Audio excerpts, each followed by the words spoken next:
Nosferatu. So a long history with this movie.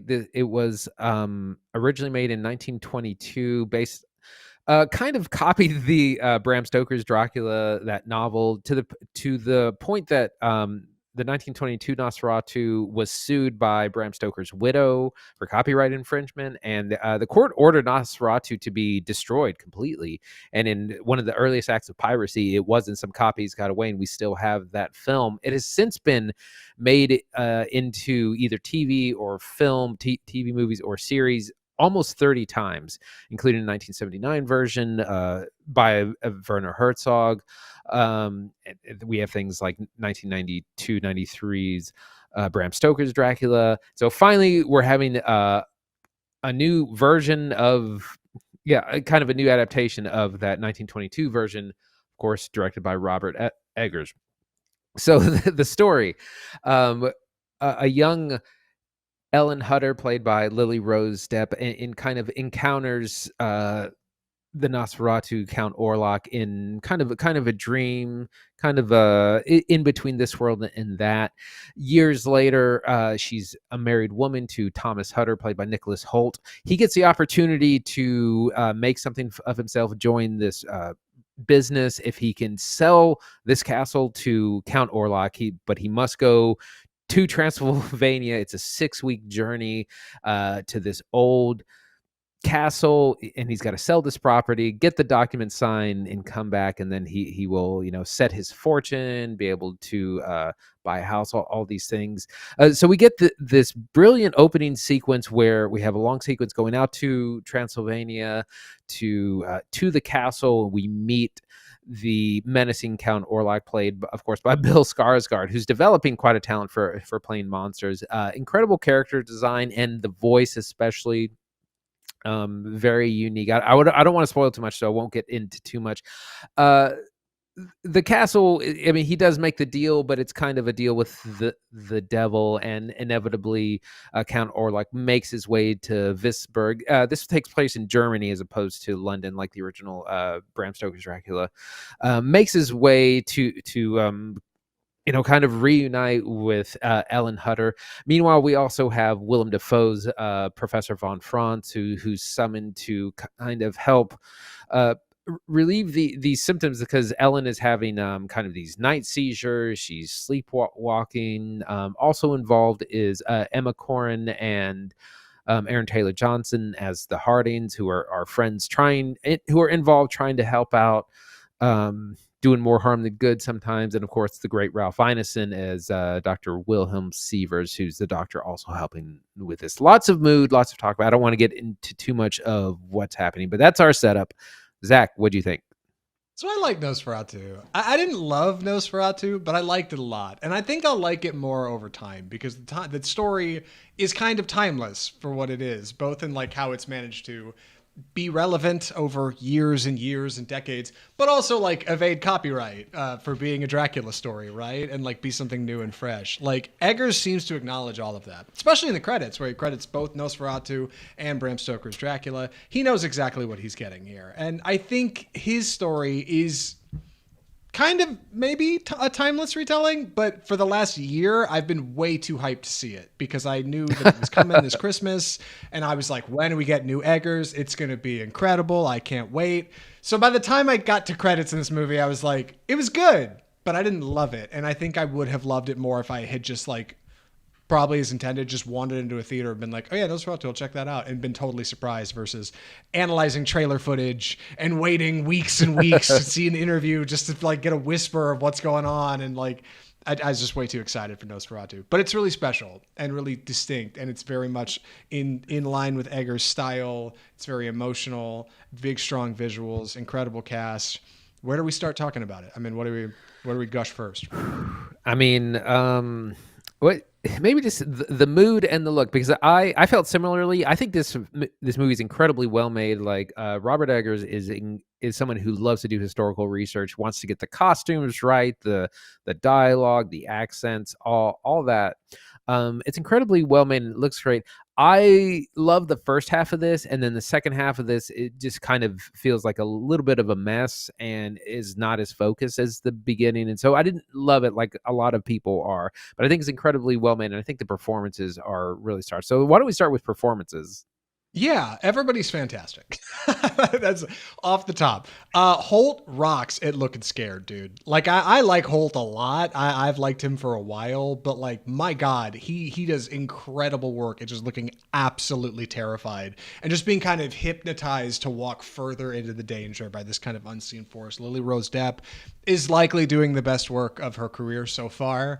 Incredible possession sequences, wild body work to the point where, like, unfortunately, people are laughing at it in theaters, which is a bummer. Yeah. Because it can be funny out of context, but that's not exactly what we're supposed to be doing. You're not really supposed to be laughing at Lily Rose Depp. You're supposed to laugh at Willem Dafoe, who's amazing. And I also thought was going to be way freakier than he is in this movie. He's freak for sure.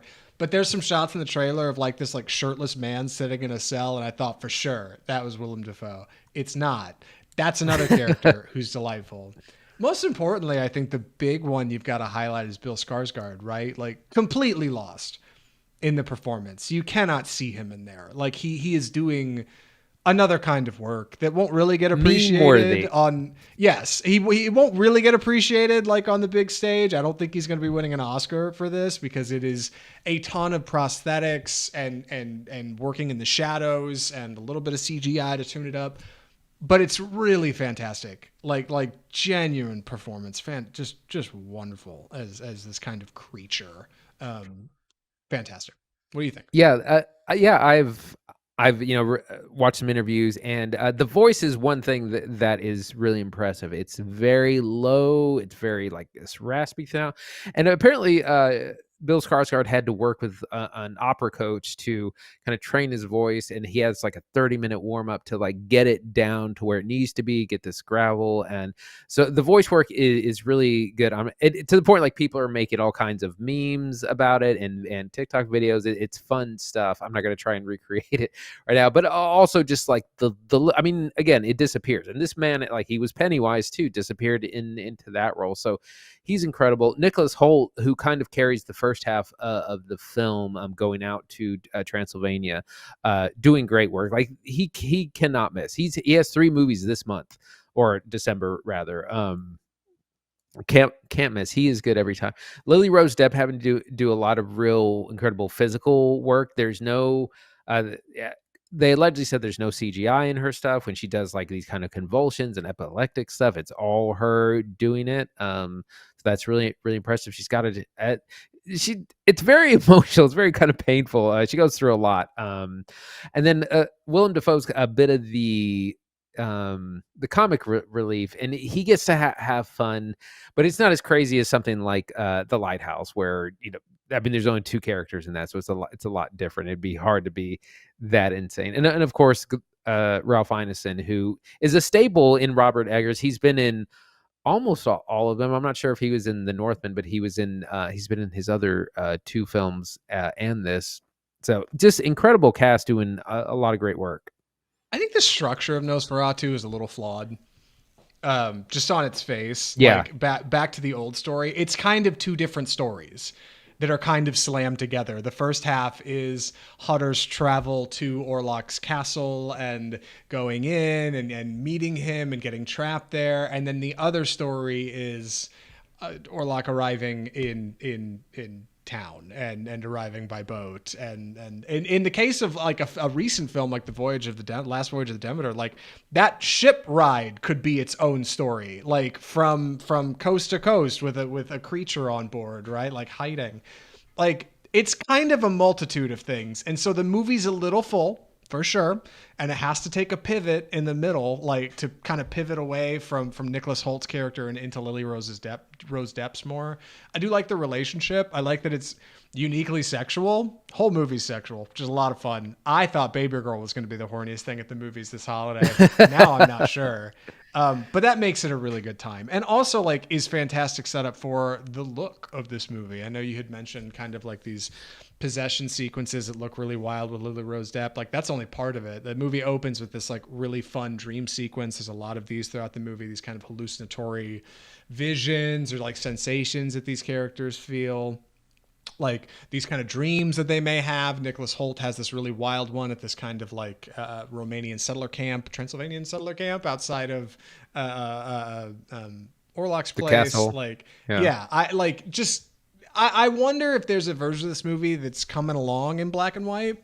Because I was thinking partway through it, I was like, I'd love to get like the Guillermo del Toro like Nightmare Alley black and white Yeah. treatment here. Like go like not just like turn down the saturation, but like go in and like really tweak some things and turn it up. And like I think it would actually really work great. And you can see that in a lot of Eggers like candlelight shots here, the dream sequence shots. Like they're very flat on color, but they're big on highlights and shadows. Like that's what's going on here. That's the tribute. It looks real good and like great sets, incredible costuming. This town looks fantastic. Vicksburg or wherever they're at, like really great looking place for this like Victorian horror. Yeah, the look, like there's so much of this that's in the shadows, and people are like, how did he light this? How did he shoot this? Just he really wanted to create that dark atmosphere. I saw in interviews where he said he was kind of dismayed that like Dracula and vampires have become kind of a joke recently, which is funny because Nicholas Hoult was in Renfield last year, and he wanted to kind of make vampires scary again, and that's what he's done. It's just a much more serious film with serious themes and good performances, and yeah, it's super creepy but still a lot of fun. It's not a big jump scare thing. There's maybe 2 or 3 jump scares. It's not that kind of movie, which is nice. It's all about atmosphere. It's all about the themes. It's about our characters, and yeah, it's great stuff. I've heard Eggers compared to in the last few days like Wes Anderson, which is wild because they're two very different directors, right? Wes Anderson's like pastel colors and very rigid frames. But like I do think they have similar presentation of characters. The characters are so committed to the world they're in, like to language and form. The script in this is much like Northman, much like Lighthouse, much like Vitch. Like you've got that like very old school conversation, right? And Willem Dafoe just eats it up. He's fantastic in it. And Lily Rose Depp can't escape it, right? And even like the lines the creature gets are like a lot of fun and just like dripping in like, I don't know, this special kind of suspenseful threat. Like, I just like the way this movie sounds and I like the way this movie looks. But I'm kind of with you. Like, I've seen the structure. Tragically, the structure is a little rote for me because I've seen this a few times. It feels a lot like, in structure, a lot like Francis Ford Coppola's Bram Stoker's Dracula, right? Which in that case, like, I don't know if I like this. I don't know if I like it more than that one. That one's got an awful lot of style, but so does this. I think there are people who are going to walk away from this and be like, this is the best retelling of Dracula Nosferatu ever. There are other people like us who are like, it's fine. I think time will be kind to it. I think when I watch this next holiday, I'll come at it with kind of fresh eyes, but have an idea of what I'm getting into, and I'll like it more. But I don't know. You went and saw it twice, right? Yeah, I have seen it twice, and I liked it more the second time. I maybe really appreciate the first half. Like, I think the first half is so well done. But the second half is just jumbled. There's too many plots going on because the ship arrives, and then you have Count Orlok going after Ellen. They're hunting down his assistant. There's the plague rat, Harding, and you got his character, and there's almost too much going on, and you needed to cut a subplot or two and just keep it more focused. Yeah, I wish there was a smoother way to make the transition from Transylvania back to wherever our characters are hailing from, England, I guess. Like, I wish there was a smoother way to make those two stories come together because the ship ride is fine, but it's like that's where the intermission would be if this was an opera. Like that's where you'd have a nice big break and things would kind of shift in perspective. And that does make it feel like 2 parts, but it also feels like a faithful adaptation, which is exactly what Eggers is going for here. He said in interviews, what it says in the tin, right? Like you are getting Nosferatu as he knows it best. It's something he's loved forever. He reportedly like staged a stage play of it when he was a kid. Like It is his thing, and although I think its biggest crime is that it's not an original work from him, like I do find I have a little bit more passing respect, creative respect, I should say, for The Witch and Lighthouse. Northman and Nosferatu here share the same problem, that these are adaptations of previous works, and not originals. Like, I do think I like this a bit more than what was going on in Northman, even though Northman maybe more epic, dude. There's like Vikings and volcanoes in Northman. Like, Northman gets nuts, but yeah, this one's just dark and gothic and fun in a way that like so much isn't in the movies. I just wish I hadn't been thinking about it for a year. I wish it could have come out in 2024, you know what I mean, or 2023, and I could have seen it with less time for me to sit on it. But that's okay for being a movie head. Any other thoughts or recommendations, Andy? I think I'm ready. Andy, would you recommend Robert Eggers' Nosferatu? Yeah, absolutely would. Especially for horror heads. It's a great retelling of this kind of familiar story of Dracula slash the vampire slash Nosferatu. Incredible performances and things like direction and cinematography. Like, the world building is really incredible. The performances are rock solid. I think the narrative gets a little jumbled in the second half and kind of just lacks focus, and I think that does hurt it. And it feels a little long at 2 hours and 12 minutes. I think, but overall, I would recommend it. Yeah, I would too. It's elevated concept, right? Like, it's that elevated horror kind of feeling. There's a lot of horror films you can go see throughout the year. Nosferatu is special, and Nosferatu is different. And Nosferatu, like the best kind of art, asks something of you. It brings you in. It invites you to be a little bit vulnerable and see some stuff that's a little bit weird, a little bit scary, a little bit horny, and maybe come out a different person on the other side. And I think that's a good thing. Like, I think the best kind of movies do that. So shout out to Nosferatu. It's a banger. I wanted to ask one more thing, Andy, because I was meaning to ask you this the other day and completely forgot. I'm just going to spring it to you now on the podcast. Soft ranking of Nosferatu features. What do you got? Nosferatu features, Eggers features. 1 through 4. You got Witch, Lighthouse, Northman, Nosferatu. It's funny because he is like, he does not like The Witch. That he thinks that's his weakest movie, and I think that's my favorite. Well, I think it goes The Witch, The Lighthouse, Nosferatu, and then The Northman. I thought The Northman was a miss personally. I think I'd put Northman on the bottom too. It's Northman, like maybe Witch, Nosferatu, Lighthouse. Lighthouse at the top. I think Lighthouse rocks, but I also don't think. Well, you said this. I think I'm stealing this quote from you. I don't think Eggers' best work has happened yet. I think he still is going to make a greater, better film than all of these. Yeah. So yeah, man, we'll be watching. Keep it here on Off Script for more from Robert Eggers. We'll keep you posted. With that, we got to jump into awards. Big awards. Well, not the biggest awards, but really big awards. Andy, what do we call this segment? It's time for the Death of Cinema.